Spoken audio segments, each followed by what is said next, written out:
राज्यातील उर्वरित 23 नगरपालिकांसाठी आज मतदान, उद्या मतमोजणी, सर्व नगरपालिकांचा निकाल लागणार। अंबरनाथमधील प्रभाग क्रमांक 28 मध्ये भाजप उमेदवारानं मतदारांना पैसे वाटल्याचा आरोप, अजित पवारांच्या कार्यकर्त्यांकडून दोघे भरारी पथकाच्या ताब्यात। अंबरनाथमध्ये ईव्हीएममध्ये छेडछाड झाल्याचा शिंदेच्या सेनेचा आरोप, 6 ईव्हीएम उघडल्याचा आरोप करत नेते आणि कार्यकर्ते मतदान केंद्राच्या बाहेर जमले, निवडणूक अधिकाऱ्यांना जाब विचारला।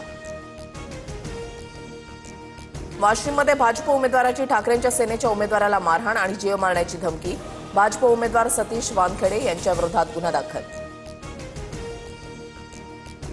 नागपूरमधील कंपनीमध्ये झालेल्या दुर्घटनेमध्ये 6 कामगारांचा मृत्यू, राज्य सरकारकडून मृतांच्या वारसांना 5 लाखांची तर कंपनीकडून 30 लाखांची मदत, फडणवीसांची माहिती।